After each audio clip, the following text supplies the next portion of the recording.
Hello and welcome to Feedbackula, the show that's 4 parts comment, 1 part beard and 3 parts Mexican banda music. Coming up on today's show...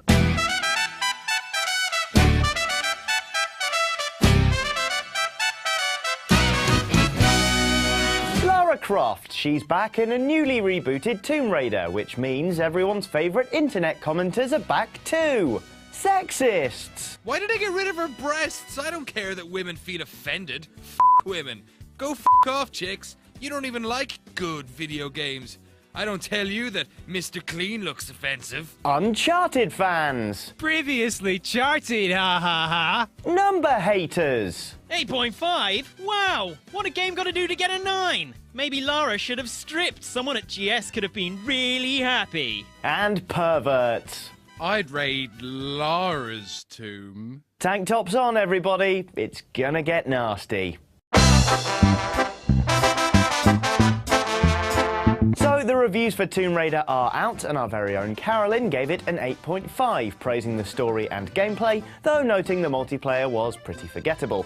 This score seemingly surprised a lot of you, who apparently thought the game was going to be pretty mediocre. I was not expecting this. I'll pick it up on Steam. It's clear to see that these guys were confident in their product. Many reviews a full week before release. Contrast that with the recent release of A: that relied heavily on saturation marketing and had no reviews until after release. Lesson for gamers: don't buy a game based on hype. Wait for the reviews. A lot of bows and arrows popping up in action games recently. I like it. It's been too long since we could play as a badass women. All there has been in recent years is hardened military men.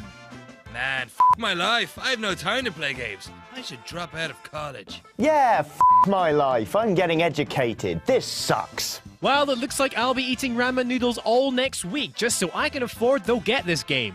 I'm actually shocked at the 8.5. I spent a long time convincing myself this would peak 8.0, if lucky. I need to rethink some stuff. First, Dead Space 3, then Metal Gear Solid Revengeance, and now this? I've had a slow start to gaming in 2013, it may seem.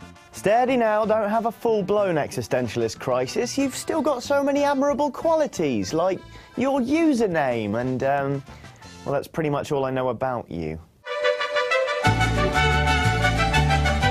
Anyway, while some of you were pleasantly surprised by Tomb Raider, some of you were considerably less impressed by Squeenix's new release.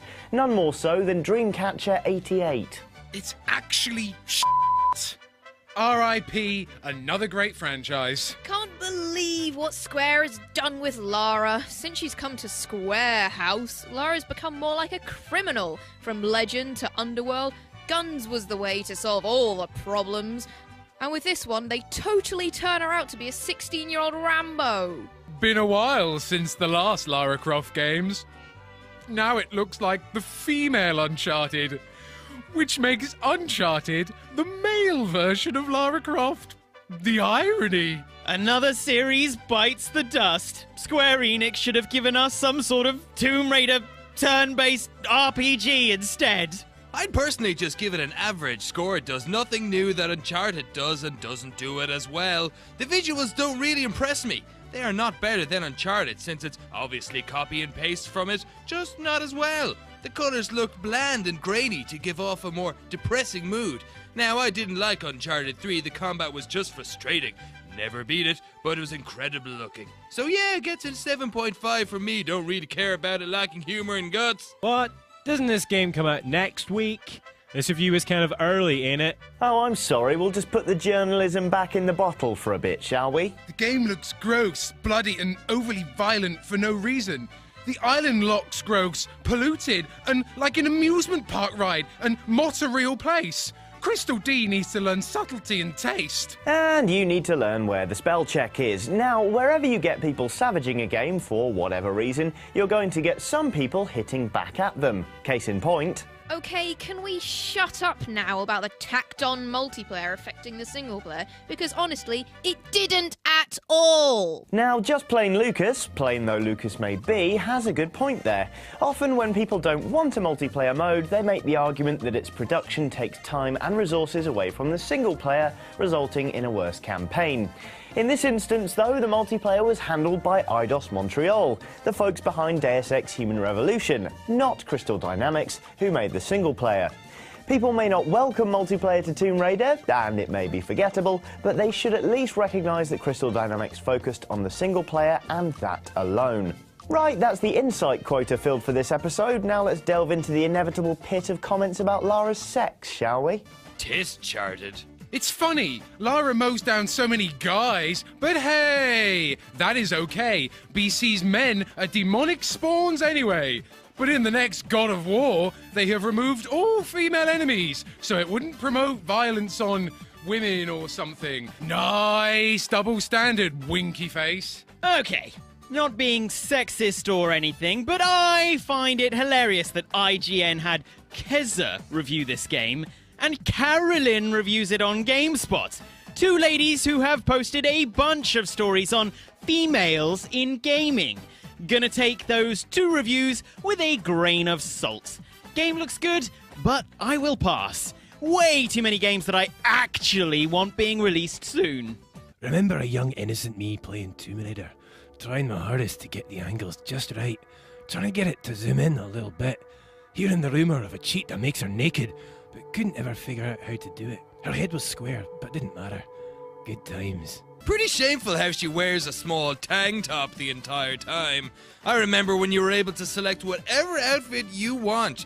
For a game that is quite driven on realistic ideas, it's not helping to let a character walk in a tank top during a snow blizzard. Firstly, she was shipwrecked, thereby severely reducing her wardrobe options, and secondly, what's a tank top? Is it made of oranges? Try a tank top today. It's packed with vitamin C. It also goes well with toast.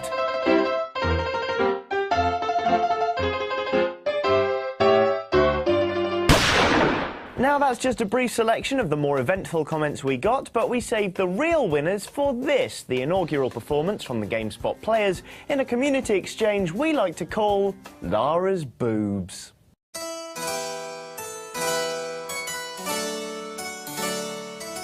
Her boobs got smaller. Sad face. Well, she is younger in this game, winky smiley face. Boobs don't get bigger with age. She's like 20 already. Actually, they can up to age of 25. Boobs experts? We prefer the term professional mammary observers. Clearly, she gets implants later in life. Think about how brilliant that is. She gets awesome boobs to distract her enemies, and then when they get the jump on her, they are so transfixed by her amazing boobies. It gives her a chance to place an arrow between their eyes. I got you now, Lara. Holy Mother of...